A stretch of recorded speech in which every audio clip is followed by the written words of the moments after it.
Mesdames et messieurs, bonsoir. Soyez les bienvenus pour cette nouvelle édition de votre journal de 22 heures. À la une, dans l'actualité.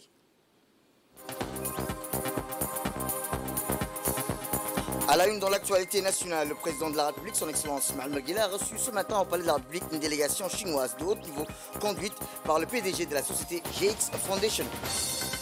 Et dans l'actualité internationale, une soixantaine de migrants meurent dans un naufrage après des côtes italiennes.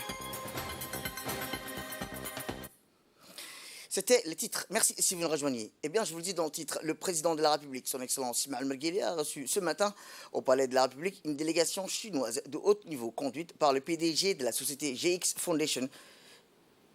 Cette société GX Foundation est une organisation non lucrative, caritative chinoise établie à Hong Kong qui fournit une assistance médicale internationale ainsi qu'une assistance humanitaire de santé publique dans différents pays. Cette fondation a pour objectif, à travers son programme pour la période stratégique 2019-2024, en vue d'éliminer la maladie de la cécité causée par la cataracte, le contrôle des maladies vectorielles. Au milieu de discussions entre le chef de l'État et le PDG GX Foundation, Shang Yingyang, l'état des relations de coopération entre Djibouti et la société GX en matière d'assistance médicale, formation des spécialistes de la maladie de cataracte. Au cours de cet entretien, il a été question de l'importance de ce projet d'élimination de la cécité qui vise à traiter ces maladies qui touchent plus de 18 millions dans le monde selon l'OMS. Djibouti est le premier pays à bénéficier de ce projet qui consiste à mener une vaste campagne médicale afin de prévenir, traiter, soigner les gens atteints de la maladie de la cataracte, glaucome, et qui est la cause principale de la cécité. Au cours de cet entretien, le président et le PDG ont également abordé l'importance de mener une vaste campagne médicale dans les zones rurales pour traiter les gens qui souffrent de la maladie de la cataracte. Cette campagne permettra de mener des opérations chirurgicales grâce à des centres mobiles de traitement des yeux et des équipes de professionnels qualifiés. À ces projets sont conçus en partenariat avec le ministère de la Santé pour parvenir à éliminer cette maladie. Dans son intervention, le PDG de la société GX Foundation a souligné que l'objectif principal de ce projet est l'élimination de cette maladie de la cataracte, qui est la principale cause de la cécité dans le monde. La cécité causée par la cataracte est irréversible grâce à une opération chirurgicale bien établie dont le résultat est transformateur et impactant. La cataracte est la cause principale de la cécité, comptant pour moitié des déficients visuels dans le monde et affectant majoritairement les plus âgés. Ce projet va contribuer à faciliter l'accès aux soins médicaux et les interventions chirurgicales aux habitants des zones rurales, a-t-il ajouté. Le PDG a affirmé que GX a pour objectif de traiter les différents cas grâce à des centres médicaux mobiles équipés pour mener les différentes interventions chirurgicales. Voici les propos du ministre de la Santé, Dr Ahmed Roble Abdelli. Et d'abord le lancement d'une campagne d'élimination de cataracte ici à Djibouti et surtout la signature de la nouvelle convention de partenariat entre le ministère de la Santé et la fondation GX. Cette fondation GX veut commencer par Djibouti. Ils vont les multiplier dans d'autres régions, dans d'autres pays de l'Afrique. Mais c'est Djibouti qu'ils ont choisi pour démarrer ce projet d'élimination de la cataracte. Donc c'est un projet qui est très important. Il faut comprendre également que le ministère de la Santé, nous faisons chaque année des campagnes de dépistage et de chirurgie de la cataracte dans tous les pays, avec nos propres moyens, avec nos médecins. Cette campagne avec la Fondation GX va nous permettre d'accélérer et surtout d'assécher le vivier de personnes qui ne sont pas encore opérées.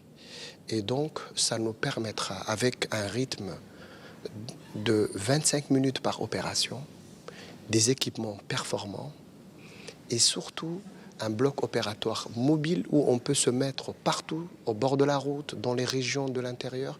Ceci va nous permettre vraiment de dépister rapidement et surtout d'opérer les patients qui se trouvent surtout dans les zones rurales. Ce sont surtout ces patients et ces populations donc, qui sont dans les zones ruraux qui nous intéressent. Donc moi je pense que c'est un excellent processus, mais il n'y a pas que les opérations. Il y aura également un autre volet de formation de nos cadres dans des universités chinoises qui vont se former dans ces techniques-là.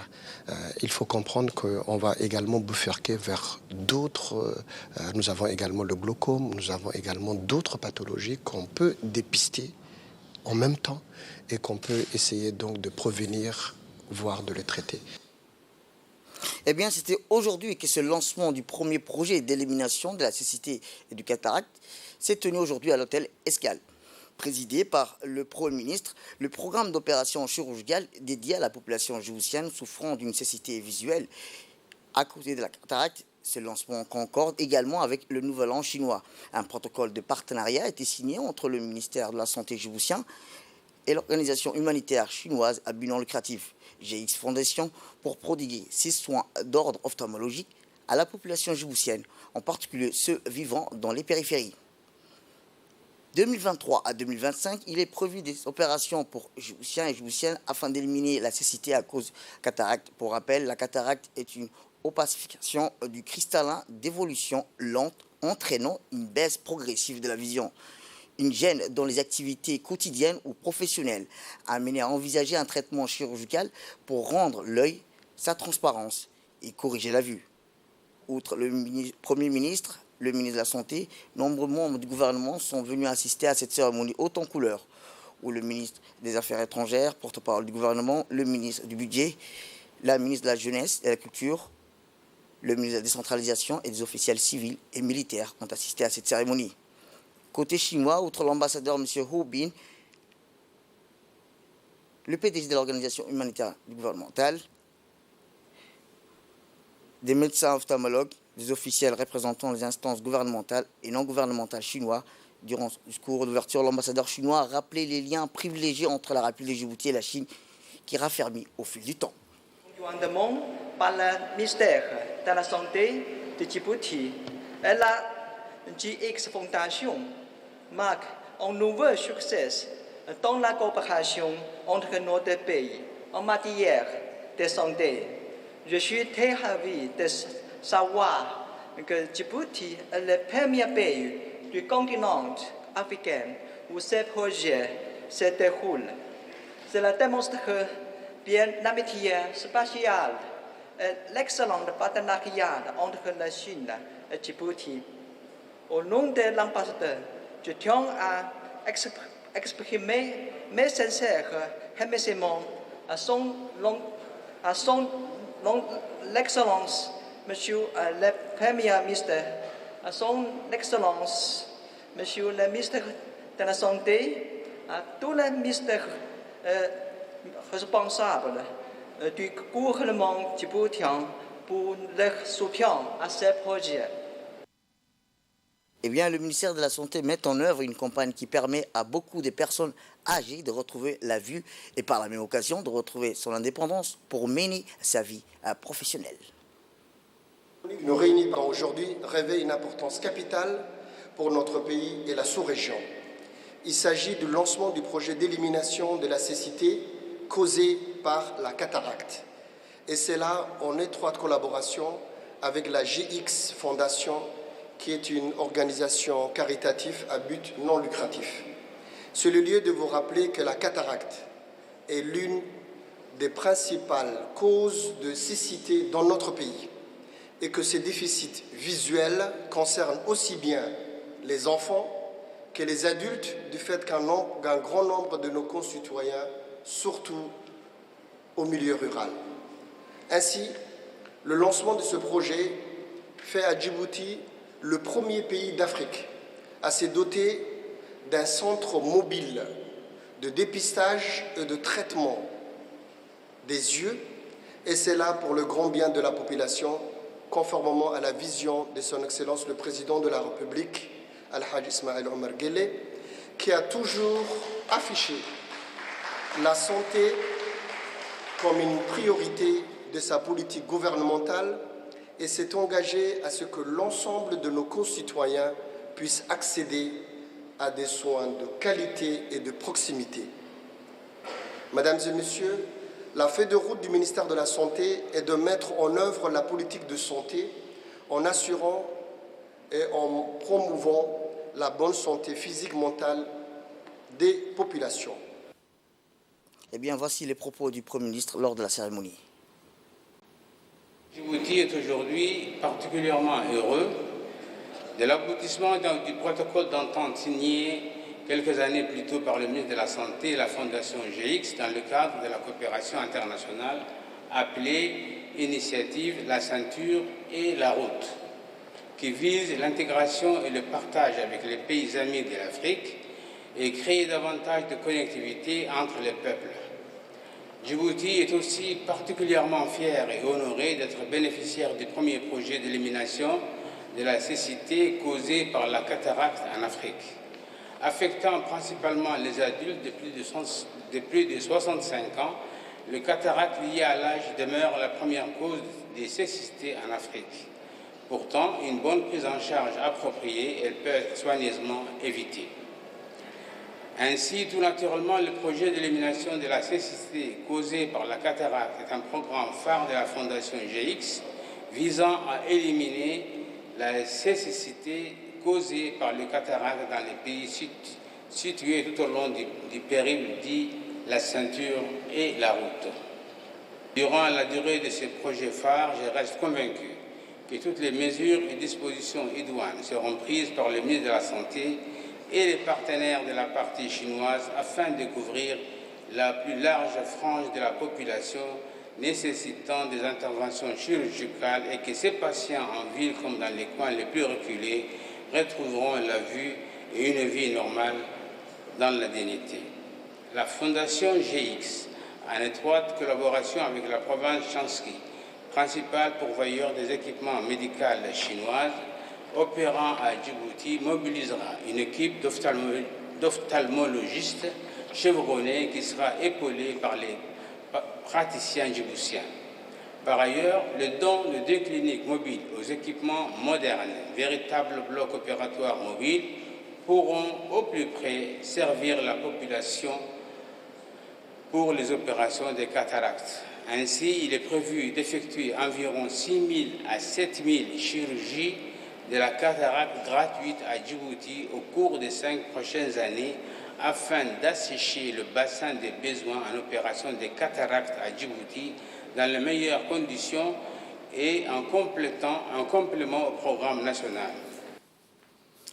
On reste toujours dans le domaine de la santé où l'hôpital général Pelletier a reçu des dons de matériel médical de la Fondation américaine de secours et de développement communautaire en Afrique.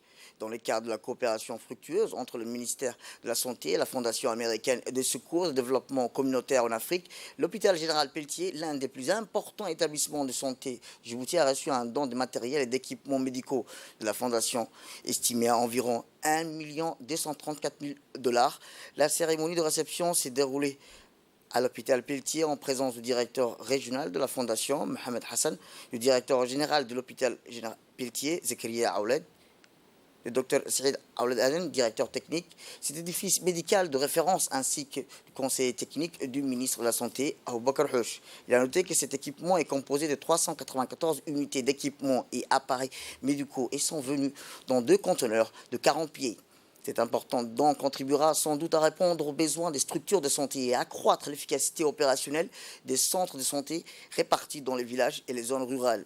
Le directeur régional de la Fondation s'est engagé à poursuivre la coopération avec les différents ministères afin de suivre le rythme des efforts du gouvernement visant à améliorer les services sanitaires et sociaux fournis à la population djiboutienne.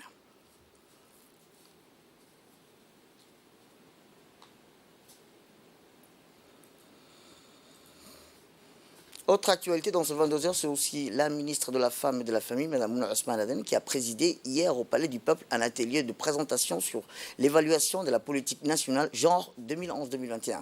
La politique nationale genre 2011-2021 est arrivée à terme. Elle représente pendant 10 ans un concentré des objectifs des Djibouti en matière de la promotion du genre dans la ligne des choix de la vision 2035 du chef de l'État. L'objectif principal de cet atelier était de mettre en exergue l'impact du PNG sur l'amélioration de la condition féminine et de faire le point et mesurant le progrès réalisé en vue de l'égalité des sexes et la promotion des femmes. Cet atelier a vu la participation des représentants du PNUD, du FUNIAB, de la secrétaire générale du ministère de la Femme et de la Famille, Mme Anissa Hassan Badon, des points focaux genre des ministères et institutions concernés. Des plus hautes autorités nationales, Madame la ministre, et celle de votre département, a permis de faire des progrès remarquables.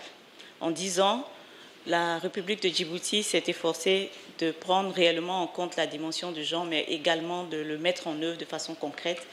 Et on peut se féliciter qu'aujourd'hui, à la fois sur le plan politique, mais également sur le plan économique, on ait fait des progrès notoires.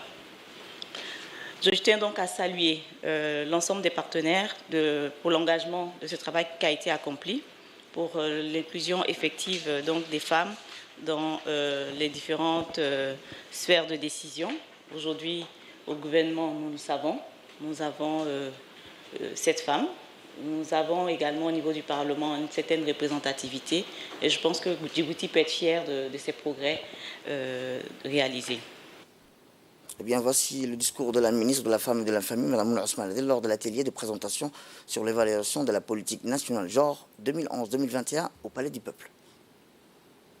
Nous allons certes prendre connaissance aujourd'hui de l'évaluation de la politique genre des 10 dernières années, mais nous allons, dans peu de jours également, statuer sur la nouvelle politique nationale genre qui couvrira donc la période 2023-2027, Inch'Allah. Beaucoup d'entre nous ont participé à l'élaboration de ce document d'évaluation, au même titre que document de la nouvelle politique. Donc, à cet effet, permettez-moi de remercier vivement les représentants de l'ensemble des départements présents ici qui ont été associés aux différents travaux, à l'UNFD, à la Chambre de commerce, à l'université, de remercier les femmes et les hommes de toutes nos régions qui avaient enrichi par leur vécu, leur analyse, leurs propositions pour ce travail accompli.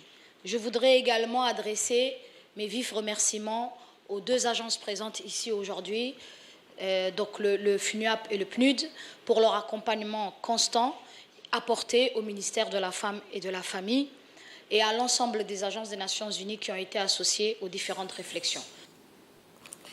Direction le nord, ou dans la région de Tadjoura, la région de Tadjoura se prépare à un grand événement avec l'inauguration de demain d'une nouvelle infrastructure hôtelière, comme nommée Gadile Resort Hotel, dont le promoteur est M.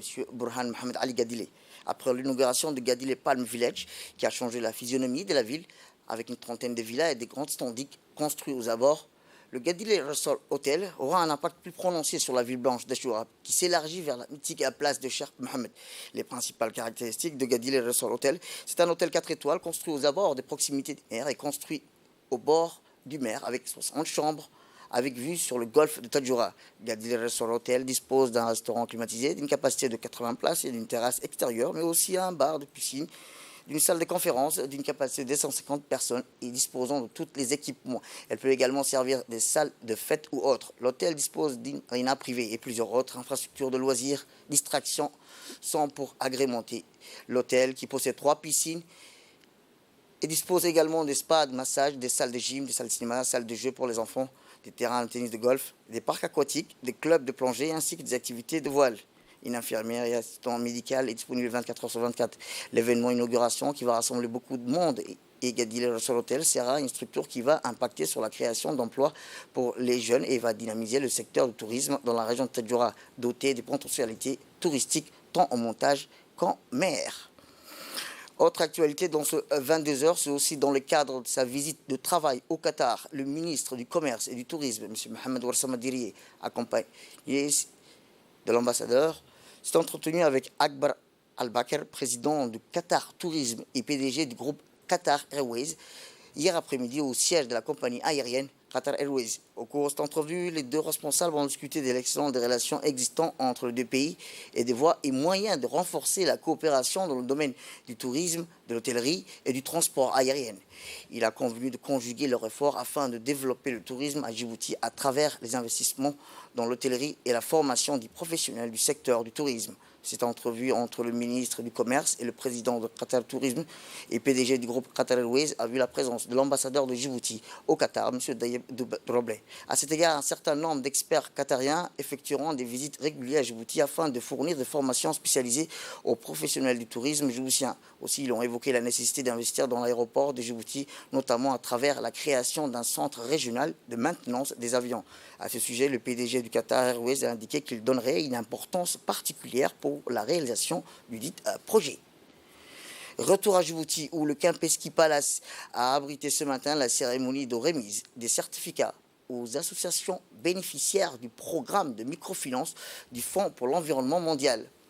Cette cérémonie a vu la participation du secrétaire général du ministère de l'Environnement et du Développement durable, de la représentante du PNUD, du président de IRICA, ainsi que les bénéficiaires et organisations de la société civile, l'ONG Association de développement, organisation communautaire de base.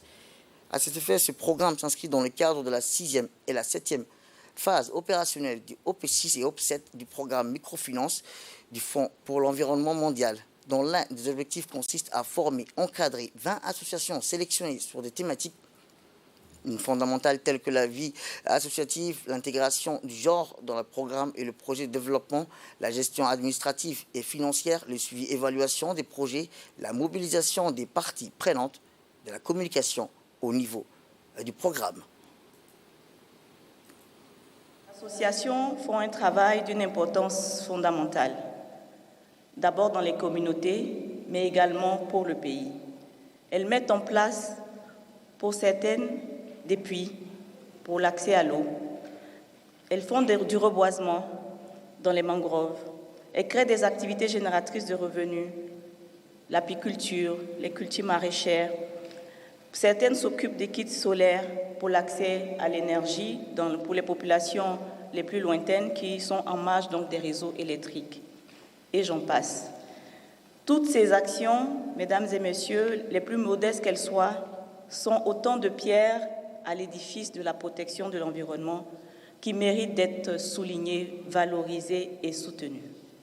C'est dans cette optique que le PNUD, en partenariat avec le ministère de l'Environnement et du Développement durable, à travers donc ce programme de microsubventions qui existe à Djibouti depuis un certain nombre d'années, donc soutient ces initiatives des communautés à travers les organisations non gouvernementales qui permettent donc d'assurer des moyens de subsistance durable des populations grâce à des bénéfices globaux pour l'environnement. Eh bien, le secrétaire général du ministère de l'Environnement a souligné que la mise en place de ce programme s'appuie sur la conviction que la résolution efficace des problèmes de l'environnement mondial passe par la recherche des solutions locales et les actions communautaires. C'est pour moi un réel plaisir de présider la cérémonie de remise des certificats aux associations bénéficiaires du programme de microfinancement du Fonds pour l'environnement mondial et ayant participé aux différentes formations de renforcement des capacités. Les problèmes environnementaux auxquels les nations du monde sont confrontées sont multiples et impactent les conditions de vie des populations et des écosystèmes. Bon nombre de ces défis sont de nature à perturber l'équilibre harmonieux de notre planète et touchent de manière disproportionnée les pays en développement et notamment les pays africains. Mesdames et messieurs, la sauvegarde de notre environnement commun passe par la mise en place des actions et mesures idoines militant en faveur de la protection de la planète contre les dérèglements liés aux activités de l'homme. Ainsi, en 1992, à Rio de Janeiro, la communauté internationale a adopté un certain nombre d'instruments juridiques internationaux pour préserver notre planète contre tout facteur d'altération. Ce fut également l'occasion d'initier le programme de microfinancement du Fonds pour l'environnement mondial. En effet, les associations sont des acteurs incontournables de la protection de l'environnement du fait de leur présence sur le terrain, de leur connaissance des problématiques locales en matière d'environnement et surtout de leur proximité avec les populations locales. Mesdames et messieurs, cette rencontre qui nous réunit aujourd'hui s'inscrit dans le cadre de la 6e et de la 7e phase opérationnelle du Fonds pour l'environnement mondial, dont l'un des objectifs consiste à former et encadrer 21 associations sélectionnées sur des thématiques fondamentales telles que la vie associative et l'intégration du genre dans les projets de développement, la gestion administrative et financière, le suivi et évaluation des projets, la mobilisation des parties prenantes et la communication au niveau de ce programme. Autre actualité dans ce 22 heures, c'est aussi à l'approche de la saison du Hajj. Le ministère des Affaires musulmanes et des biens Waqf a annoncé l'ouverture des préinscriptions pour tirage au sort au Hajj 2023. Selon un communiqué du ministère, ces opérations auront lieu à Djibouti-Ville et dans les régions de l'intérieur pour faciliter la participation des citoyens éligibles. Les préinscriptions à Djibouti-Ville se feront au siège de la direction des Affaires musulmanes près du ministère des Affaires étrangères durant la période du 1er au 12 mars. À part les vendredis. En ce qui concerne les régions, les préinscriptions se dérouleront au chef-lieu des préfectures. Les bureaux d'accueil seront ouverts de 8h à 16h.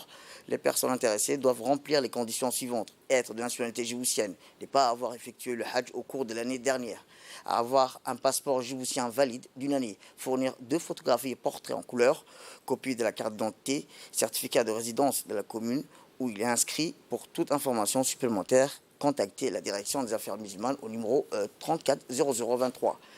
Le grand pèlerinage aura lieu au sein de la ville de la Mecque, en Arabie Saoudite, se tient une fois par an en début de mois lunaire musulman de Al-Hajjah et cumulé la veille de la fête du sacrifice. Rappelons que le pèlerinage de la Mecque est l'un des 5 piliers de l'islam qui est toute fidèle et censé accomplir au moins une fois dans sa vie, s'il en a les moyens.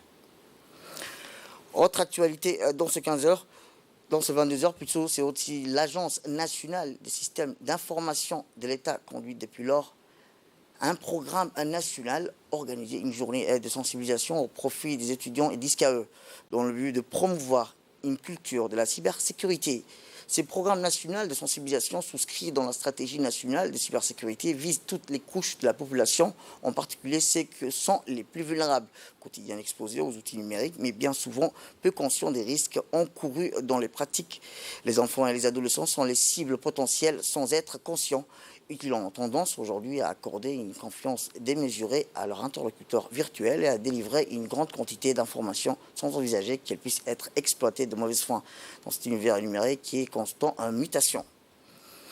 Tout à fait autre chose dans ce 22 heures, c'est aussi dans le cadre des célébrations de la 3e édition de la fête de la lecture prévue du 5 au 9 mars 2023. Le comité de travail a organisé ce matin une cérémonie d'ouverture de la fête de lecture. La réunion a été présidée par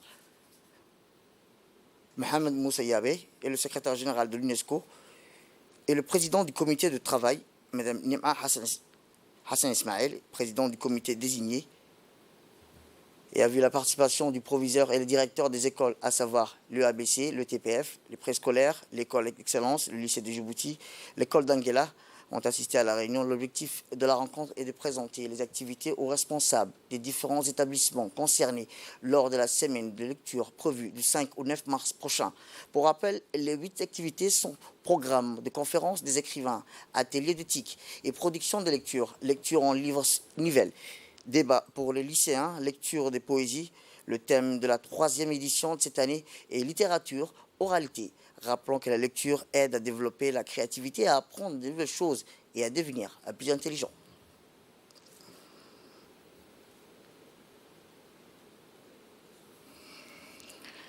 Et enfin, ce communiqué qui nous indique que la direction des affaires maritimes informe aux usagers que demain, le ferry Mohamed Burhan Qassim quittera Djibouti Escale pour sa destination habituelle, Tadjoura, à titre exceptionnel, à 7h du matin. Aussi, les affaires maritimes informent que l'embarquement débutera à 6h du matin.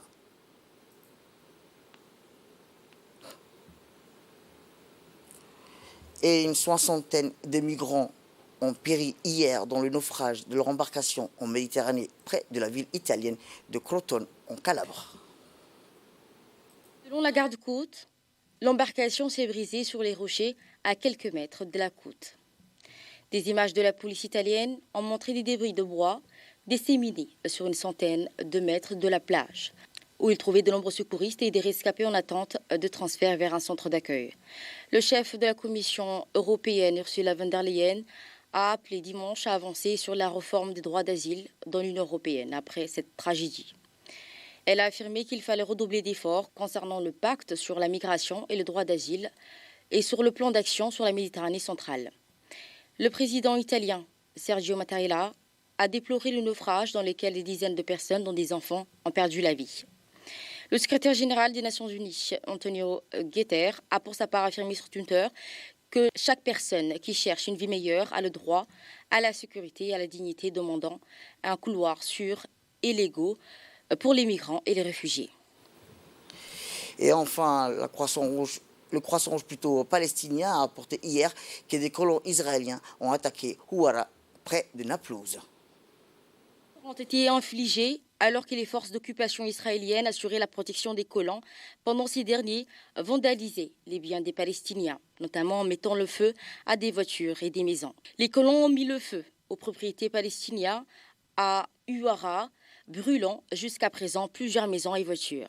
Les autorités palestiniennes ont condamné les actes terroristes perpétrés par les colons sous la protection des forces d'occupation à Houara, Burin et Nablus. Les médias israéliens ont rapporté plus tôt dimanche que 2 colons ont été tués avec un fusil M16 lors d'une opération de la résistance près de la ville de Houara, à Naplouse, en Cisjordanie occupée. Et c'est sur cette page que se referme ce journal. Merci de l'avoir suivi. Le programme continue sur Télé Djibouti et bonne soirée à vous.